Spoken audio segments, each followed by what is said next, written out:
Hello students, NIACL ने 300 assistant की vacancies को आउट किया है। आओ देखते हैं NICL के बारे में कुछ और डेट्स के बारे में पढ़ते हैं कि क्या फिलिंग डेट रहेगी। तो जो NICL है वो एक पब्लिक सेक्टर इंश्योरेंस कंपनी है जो कि इंडिया की largest public sector insurance company है। इसकी branches India as well as foreign में है। तो कुछ डेट्स की बात करते हैं कि अगर आपने नोटिफिकेशन को फिल करना है तो 1 Feb 2024 से 15 Feb 2024 तक आप इसको एग्जाम को फिल कर सकते हैं। इसका जो फर्स्ट एग्जाम है, क्योंकि ये 2 टीयर्स में एग्जाम किया जाएगा, प्री और मेंस। फर्स्ट एग्जाम जो है just 15 days after the last date ये एग्जाम हो जाएगा, जिसकी कॉल लेटर आपको 7 डेज प्रेयर जो है आप डाउनलोड कर पाएंगे। जो मेंस की डेट है वो अभी इन्होंने इंटीमेट नहीं करी। एलिजिबिलिटी क्राइटेरिया की फॉर्म फिल करने की क्या एलिजिबिलिटी है, तो सबसे पहले आप सिटीजन होने चाहिए इंडिया के। कुछ डिफरेंट कंट्रीज की कंडीशंस और भी हैं, वो आप देख सकते हैं।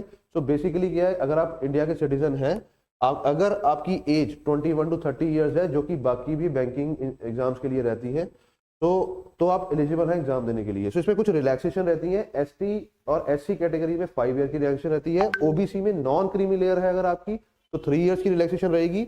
अगर कोई डिसेबिलिटी है आपको तो 10 ईयर्स की रहती है रिलैक्सेशन।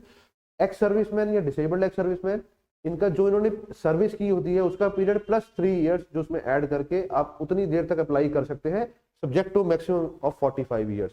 तो विडोज, डिवोर्स वुमेन और women legally separated who have not remarried, अगर उन्होंने दोबारा मैरिज नहीं करी है तो 5 ईयर्स की रिलैक्सेशन है। और जो NIACL के ऑलरेडी एम्प्लॉयज हैं उनके लिए अप्लाई करने के लिए 5 ईयर्स की रिलैक्सेशन। तो आगे हम देखते हैं कि एजुकेशन क्वालिफिकेशन क्या है।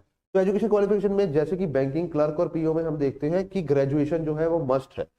आपको इंग्लिश लैंग्वेज पास की होनी चाहिए, या तो SST में, higher secondary, senior secondary, intermediate और ग्रेजुएशन में आपका एक सब्जेक्ट इंग्लिश का होना चाहिए।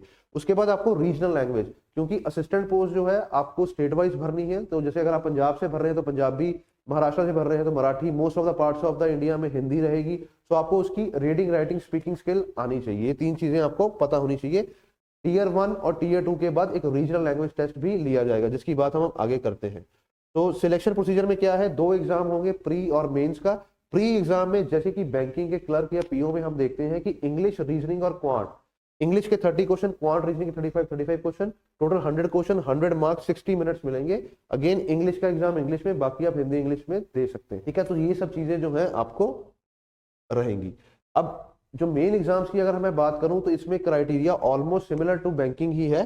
तो इंग्लिश लैंग्वेज 40 क्वेश्चंस रहेंगे, रीजनिंग, न्यूमेरिकल एबिलिटी के 40, कंप्यूटर और जनरल अवेयरनेस के 40।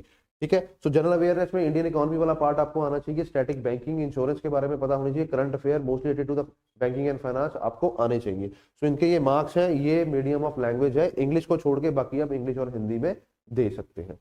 उसके बाद रहता है रीजनल लैंग्वेज टेस्ट, ये बहुत इंपॉर्टेंट है। अगर आपने Tier 1 Tier 2 क्वालिफाई कर लिया और आप इंडिया में टॉप पे हैं, पर स्टिल आपने अगर अपनी रीजनल लैंग्वेज का टेस्ट क्वालिफाई नहीं किया, जो सिर्फ क्वालिफाइंग नेचर का ही है, तो आप डिस्क्वालीफाई हो जाएंगे।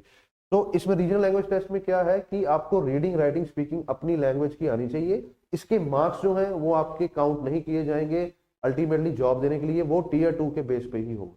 ठीक है, तो ये क्राइटेरिया है हमारा NIACL को अप्लाई करने का। Thank you.